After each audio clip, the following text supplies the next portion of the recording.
Frédéric Boily, qui est politologue à l'Université de l'Alberta. Je le retrouve du côté de Edmonton. Bonjour Frédéric.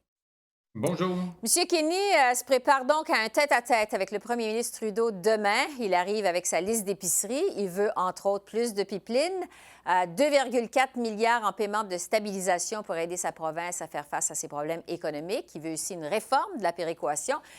Dites-nous jusqu'à quel point c'est une visite importante pour Jason Kenney à Ottawa.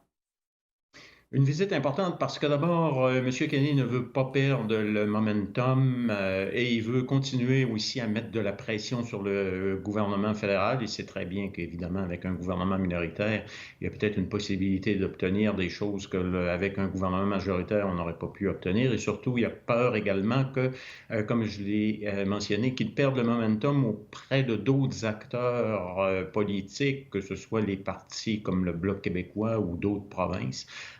Et aussi, c'est un parti politique, les Conservateurs unis de Jason Kenney, qui est jusqu'à un certain point dans une situation qui a été assez tendue sur la scène politique provinciale et donc il a besoin de montrer qu'il va y avoir des gains économiques avec l'élection d'un gouvernement des Conservateurs unis l'an dernier. Et donc, c'est dans ce contexte-là aussi qu'il continue à mettre de la pression sur M.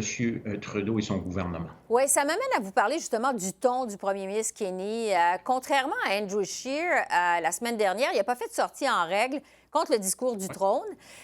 Monsieur Kenney a même dit y voir certaines ouvertures, notamment en matière justement de paiement de stabilisation. On remarque un certain changement de ton chez le premier ministre albertain qui semble plus conciliant. Pourquoi selon vous?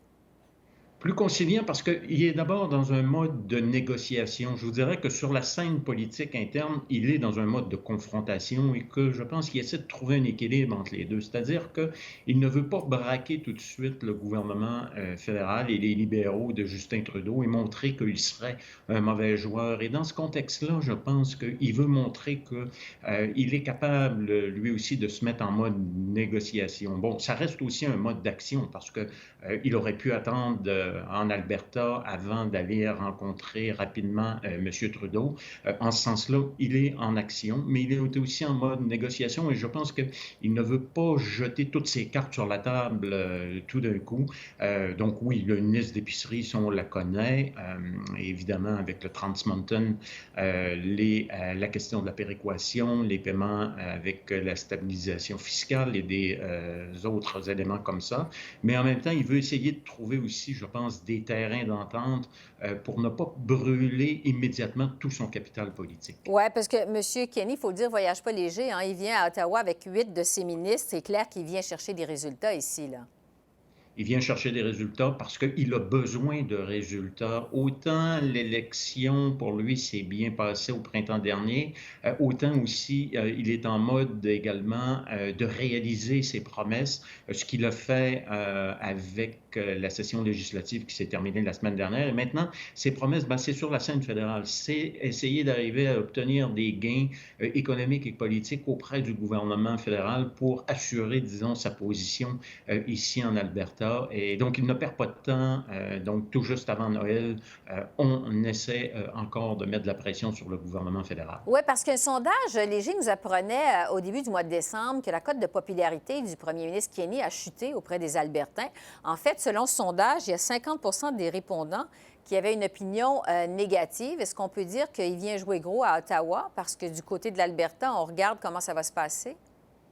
Oui, parce que les difficultés économiques de la province ne sont pas derrière justement les Albertains. C'est-à-dire qu'on a vu encore des mauvaises nouvelles économiques sur le marché de l'emploi la semaine dernière. Donc, on n'est pas encore dans un mode très optimiste et le gouvernement a vraiment besoin d'arriver avec des résultats économiques intéressants pour être capable de montrer que son programme politique qui a été présenté aux Albertains depuis qu'il a été élu est en mesure de livrer des résultats. Et pour le moment, je vous dirais que les résultats tardent à se manifester, et surtout avec un budget qui a été présenté ici sur la scène politique albertaine il y a quoi maintenant, presque 2 mois, qui a été, disons, qui a montré que le gouvernement avait besoin pour équilibrer les budgets comme il l'entend, de faire des coupes quand même importantes dans certains secteurs. Dans ce contexte-là, il faut que sur le front fédéral, le gouvernement soit en mesure de montrer qu'il est capable d'apporter des gains économiques et politiques à l'Alberta et surtout aussi pour faire descendre le fameux sentiment de séparatisme ou d'indépendantisme albertain qui Ouais. continue de trouver. L'aliénation de l'Ouest. Donc, c'est une rencontre qui pourrait s'avérer cruciale avec le premier ministre Trudeau demain. Frédéric Boily, politologue à l'Université de l'Alberta, merci beaucoup. C'est moi qui vous remercie.